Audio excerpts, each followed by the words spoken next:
This isn't just a story about sleep, it's about legendary sleep. The kind that defies logic, mocks alarm clocks, and terrifies mothers. It's the story of a girl named Vanessa, whose peaceful slumber became both her curse and her crown. It began on a blazing afternoon in a noisy African village. The sun scorched the rooftops, chickens scattered across dirt roads, and villagers shouted names into the wind. A child was missing. A 4-year-old girl named Vanessa. Her mother, Grace, had already searched the house, the backyard, the neighbors' rooms, even the nearby well. Panic gripped her chest like a fist. The news spread like wildfire. Children were crying, adults were sweating, and everyone's eyes darted around searching. Praying hours passed. The shadows grew longer. Just when people were giving up, a scream pierced the air. There she is. Everyone rushed behind the old mango tree near the shopping complex.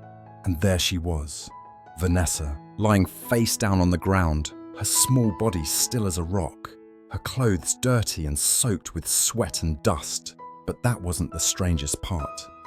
3 chickens sat calmly on her back like it was a warm wooden bench. Her face was motionless, her eyes closed, flies dancing lazily on her cheeks. Her mother screamed, pushed past the crowd, and dropped to her knees. "Vanessa," she cried, shaking her child's body. She poured cold water on her head. No response. She slapped her back. Nothing. Pinched her legs. Still nothing. Grace began to panic, her hands trembling. "Please, wake up," she begged. A woman nearby murmured, "She's not dead. She's just sleeping." The villagers stared in stunned silence. Then someone chuckled. "This one's not just sleeping. She's the president of sleep." Another whispered, "If you poke her with fire, she'll still be dreaming." That was the day everyone realized Vanessa wasn't just a deep sleeper. She was a sleeping legend. From that day forward, Grace tiptoed around her house like a burglar in her own home, terrified of waking the girl who never woke. She cleaned in silence, cooked like a ninja, and swept the compound without making a sound. Even when she turned on the stove to fry yam slices, her mind wandered to the same question: why doesn't my child ever wake up one day while flipping yam in hot oil? Grace realized something chilling. She hadn't heard a single sound from Vanessa since the night before. No giggles, no sleepy grunts, just silence. Her heart dropped. She rushed to the room, hands still oily. Vanessa lay in the same position as midnight eyes, shut lips, slightly parted hands, limp by her side. Grace froze. She touched her daughter's forehead warm, then her chest, rising gently. Relief washed over her, quickly followed by confusion. "This child could win Olympic gold for sleep," she muttered. "Is this real sleep or spiritual hibernation?" She picked her up.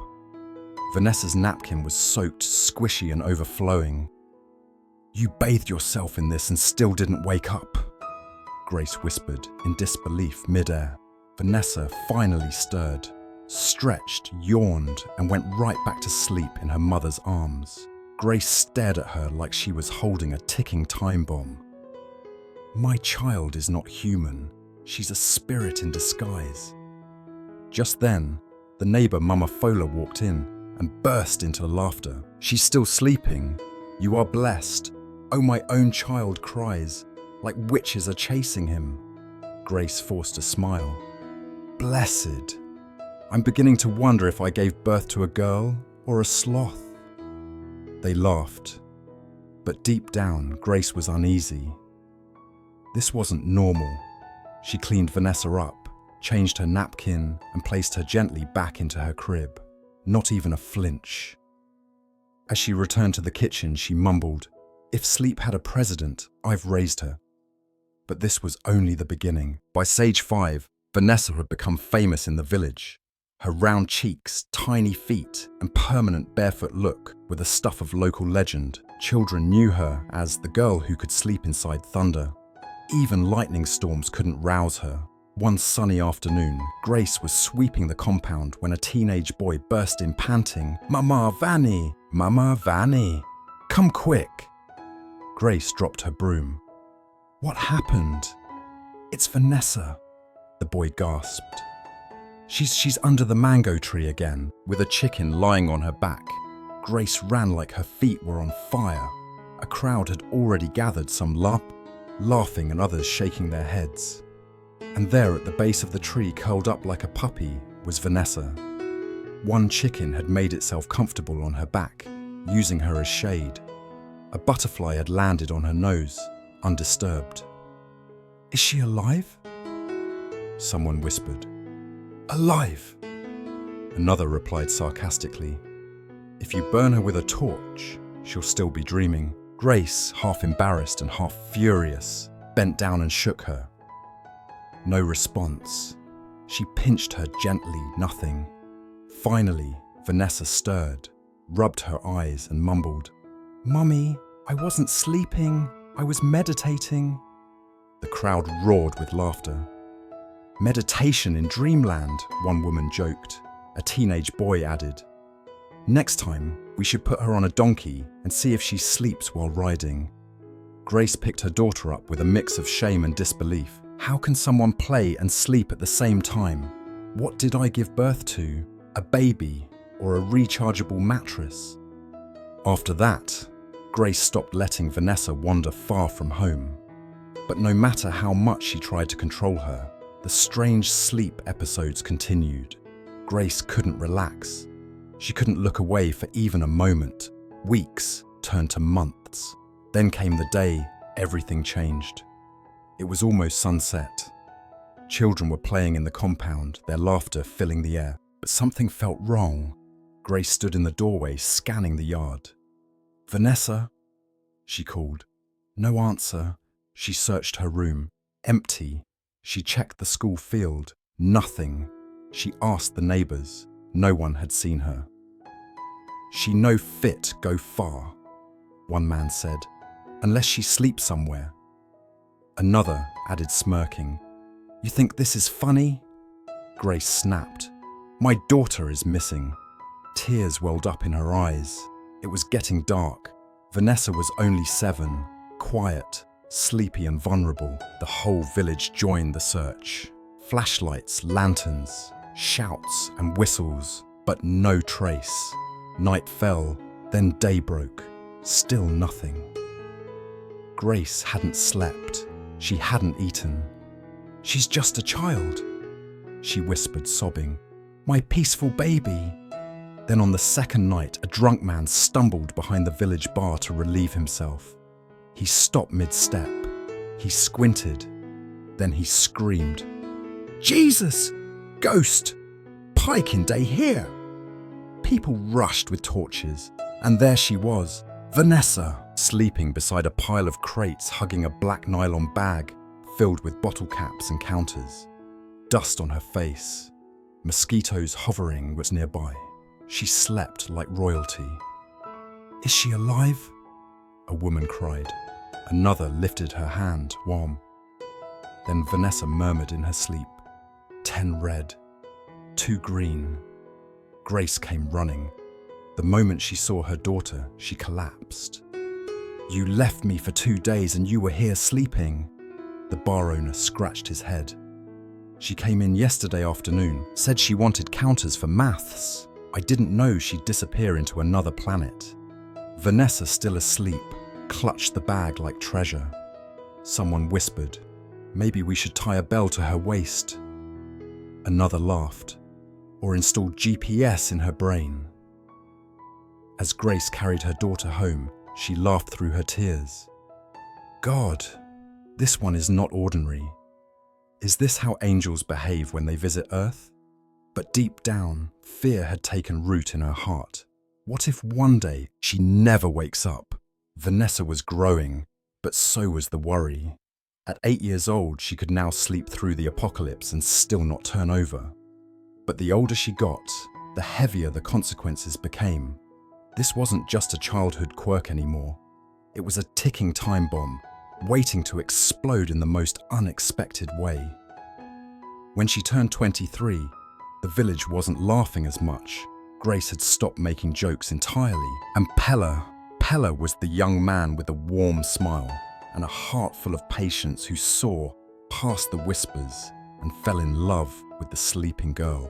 When he asked Vanessa to marry him, everyone whispered, "He's brave," or "Na love be that, oh." Grace, on the other hand, sighed like a prophet before a storm. The wedding was nothing short of magical, at least on the outside. Vanessa looked radiant in her white gown, her face powdered, her smile gentle. Pella stood at the altar, proud and confident. But Grace wasn't taking chances. She had set an alarm on her phone.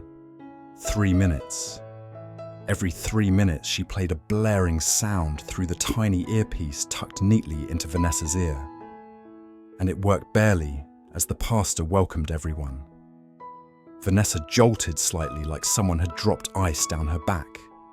3 minutes later, her shoulders jerked again. One of the guests whispered, "Why is the bride vibrating like a faulty blender?" Another laughed, "She'd a catch Holy Ghost." But Grace sat calmly proud. "Better jump than snore," she mumbled. When it was time for the vows, Vanessa nearly dropped the ring. The pastor paused. "Sister, are you all right?" "Yes, sir," she replied, forcing a smile. "Just overwhelmed." But as far as the village was concerned, it was the most unforgettable wedding in years. One guest claimed she saw the bride doing mini push-ups during the reception just to stay awake. But Vanessa survived the whole event without a nap, and Grace leaned back in her seat, tears in her eyes, whispering, "God is faithful. My daughter did not sleep at the altar." Then came the wedding night. Pella emerged from the bathroom like a lion ready to feast. The lights were soft petals scattered on the bed, music playing low. "Baby girl," he said, grinning as he stepped forward in nothing but his white singlet and boxers. But when he reached the bed, there she was, Vanessa lying sideways, mouth slightly open, already snoring like a gentle goat. "Vanessa!" he called. No answer. He clapped. Nothing. He shook her shoulder. Still nothing. He whistled. Not even a flinch, frustrated. He reached for his phone and called Grace. "Mama Vanessa, I know it's late, but your daughter has turned our wedding night into sleeping festival." Grace yawned. "Use the earpiece, my son." He grabbed it, placed it in her ear and said, "Alexa, play Thunder." Boom! Vanessa jumped so fast she hit her head on the headboard. "Is it morning? Have I given birth?" She gasped in confusion. Pella slumped onto the bed, pulling the blanket over himself. "Forget the wedding night, I'm watching football." Weeks passed. Vanessa was now pregnant. One evening, she stood in the kitchen, whispering to herself, "Today I will not sleep, not again." She filled a bucket with cold water and dipped her feet in.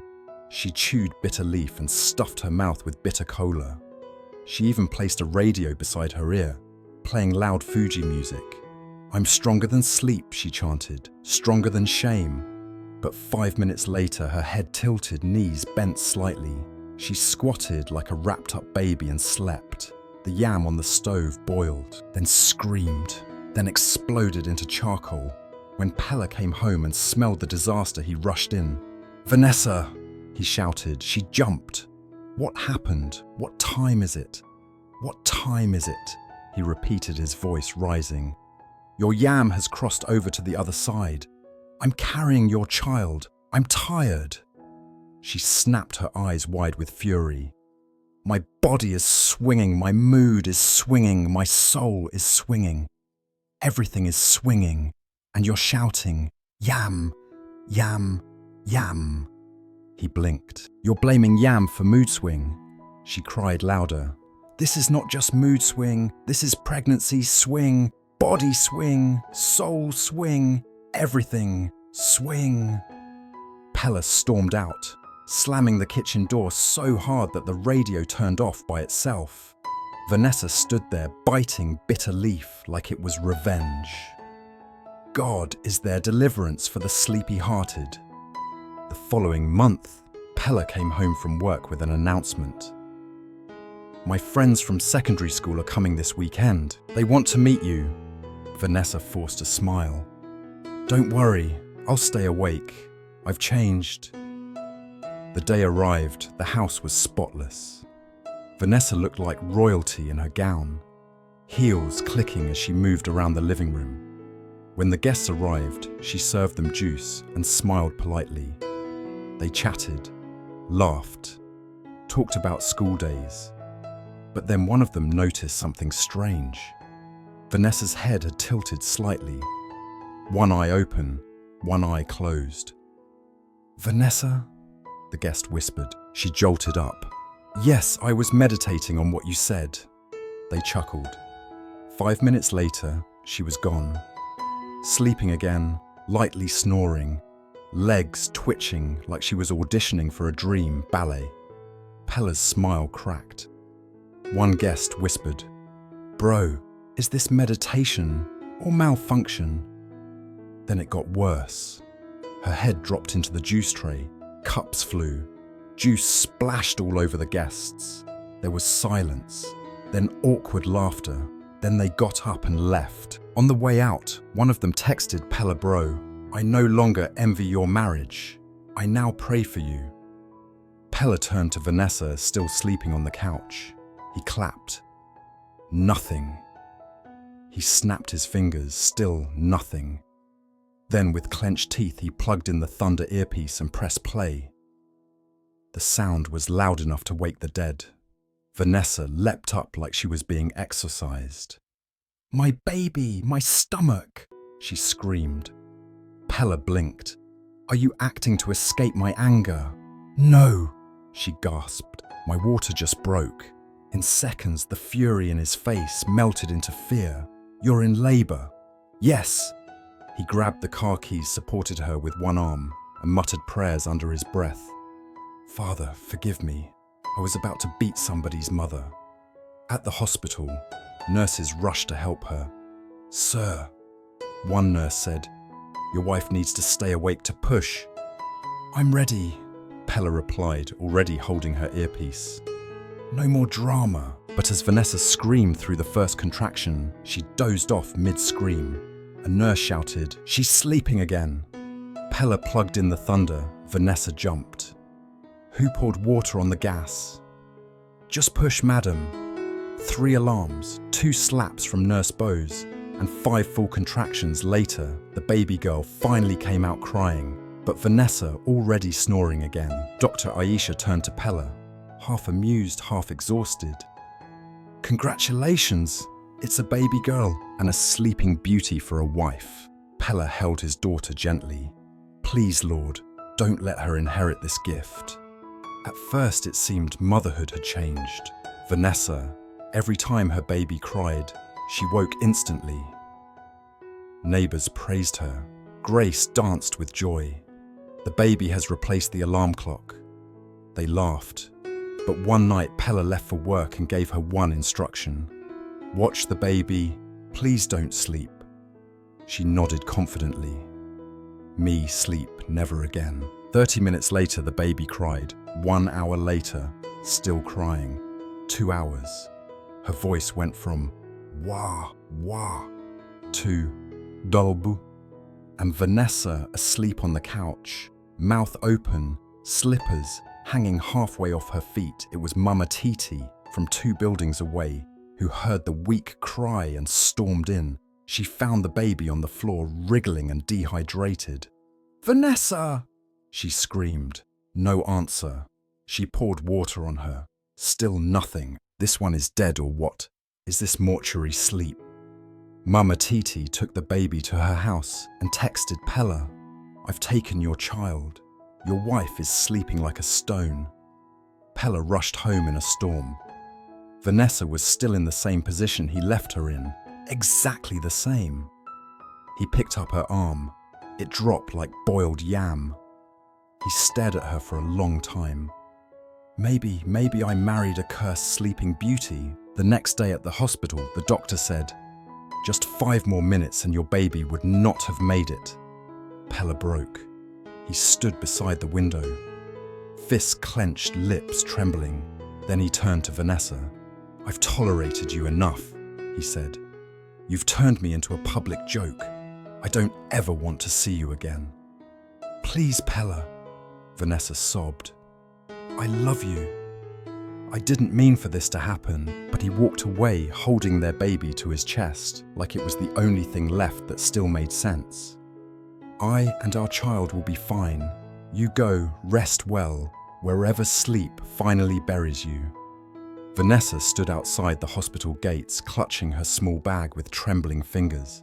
It held nothing but a change of clothes and the last crumbs of her dignity. The air was cold, but the silence around her was colder. Her husband had left. Her baby was gone. Her mother had shut the door in her face. Even Clara, her best friend since childhood, refused to help. "I love you, Vanessa," Clara had said, eyes brimming with fear. "But I don't want to be cursed like you." Vanessa didn't sleep that night. For the first time in her life, she wasn't trying to fall asleep. She was fighting to stay awake. She paced. She slapped her cheeks. She muttered verses from childhood church songs. At one point, she screamed into the night, and a passerby crossed the road in fear, convinced she was mad. But Vanessa didn't care. Her eyelids burned, but she didn't close them, not even once. That night was a war, and sleep was the enemy. By morning, her feet were swollen, her voice hoarse, her soul in shreds. But something inside her had shifted. She wasn't just a sleepy woman anymore. She was a fighter, a survivor. She just didn't know what to do with her new strength until she saw it. It was a signboard, some big red letters freshly painted, "Security guard wanted, apply inside." Her mouth went dry, her legs froze. Her first instinct was to laugh. Her Vanessa, the woman who could sleep standing, sitting, floating, a security guard. But something else stirred inside her, a dare, a whisper. "If you want your life back, prove you deserve it." She walked in, ignoring the curious glances from the receptionist. He stared at her from head to toe, confused. "Madam, can I help you? I saw the sign. I want to apply," she said, holding her head high. Though her soul was crawling, the man snorted, but led her upstairs. In the office sat a man whose face looked like it had never smiled in 20 years, Mr. Kassem, the mole's head of operations. "You?" he asked, without hiding his disbelief. "You want to be a guard?" "Yes, sir." He stood and circled her like a military instructor. "No sitting, no sleeping, no stories. You fall my hand and you mop the compound on your knees. Read the policy." He pointed to a plaque on the wall. The words screamed strict policy, no sitting, no sleeping, no story. Vanessa swallowed hard. "I'll do it, sir. I need this job." He folded his arms. "You look like sleep is your best friend." "I've lost everything," she whispered. "I need this to fight for what's left." He stared for a long second, then surprisingly he smiled. "Just a little. Start today. 1 week probation. Survive it and you'll join the payroll." Vanessa nodded. "Yes, sir." That afternoon, she stood at the mall's front gate like a statue, legs firm, back straight, eyes wide. Sweat poured down her neck, but she didn't wipe it.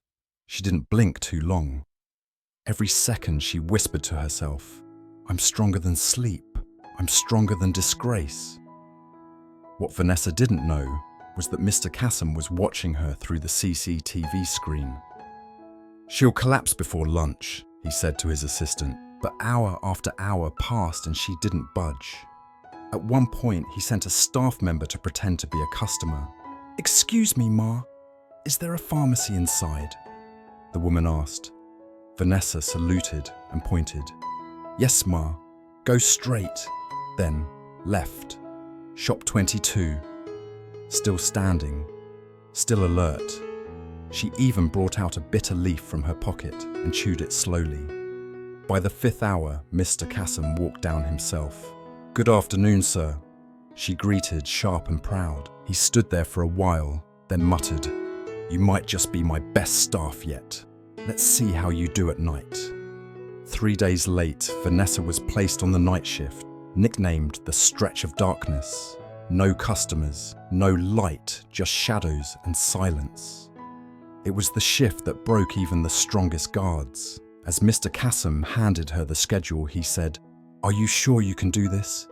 You've been standing all day. Vanessa smiled faintly. I've stood through worse. But that night she was terrified, not of ghosts, not of thieves, but of herself.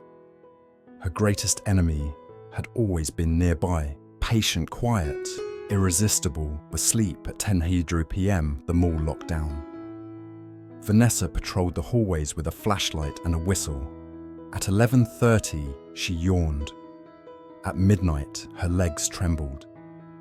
At 1 a.m., her eyelids waged war.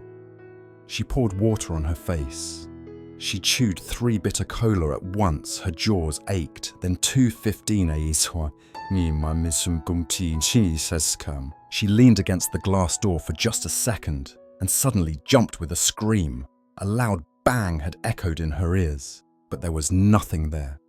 It was just a dream. Sleep had tricked her. Tears welled up. She cried silently. I won't lose this job. I won't lose this fight. She took off her shoes and walked barefoot. At 3 Mojul, she started whispering lullabies, not to sleep, but to keep her brain moving. When 4:30 came and her replacement arrived, the man stared in awe. You didn't sit. You didn't nap. Vanessa smiled, pale but proud. I came to change my story. Sleep won't ruin me again. Word spread like wildfire. Vanessa is a security guard now. The girl who once slept with a chicken on her back now stays awake all night. She even walks barefoot to fight sleep. Even Clara heard it and dropped her spoon into her beans in disbelief. Vanessa. One day at the market, a group of gossiping women stopped her. Vanessa, is it true you now stand overnight? Vanessa grinned, removed her sunglasses and said, Ah, my sisters, I have emptied my lifetime sleep bank. I now owe sleep interest. The women roared with laughter. Vanessa, the sleepy queen is now sleepless in Lagos. I'm the managing director of Night Watchers Association, she replied proudly.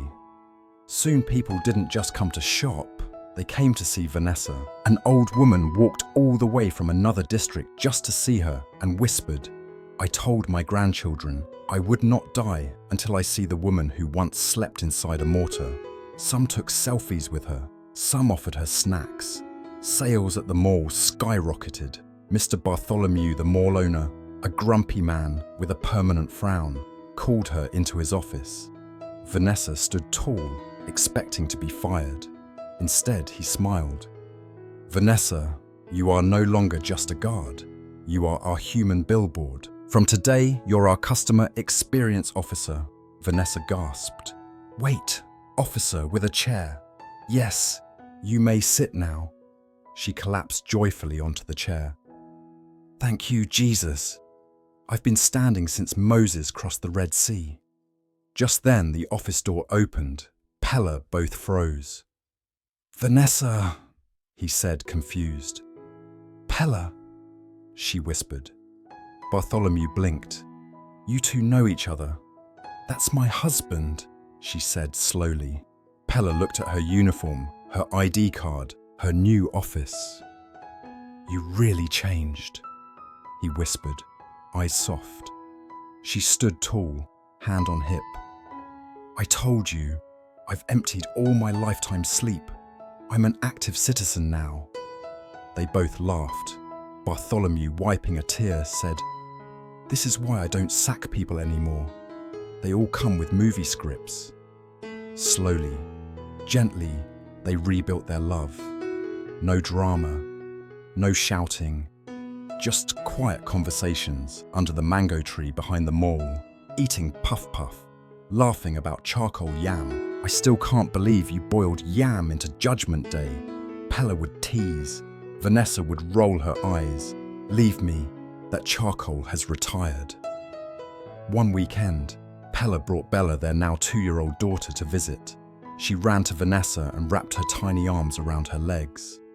"Mummy!" Vanessa lifted her, kissed her cheeks and whispered, "I'm sorry for the nights I failed you. Mummy is awake now." Pella smiled from the doorway.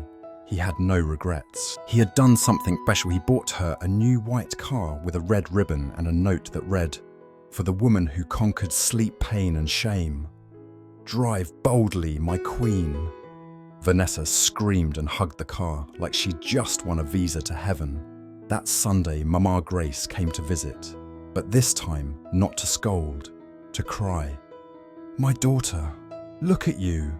I almost blocked your blessing, but God pushed it through." Clara came too, holding a food basket. "Forgive me, sleepyhead," she whispered. Vanessa laughed. "No more sleepyhead. Call me Power Nap Queen, Thompson." Everyone cheered.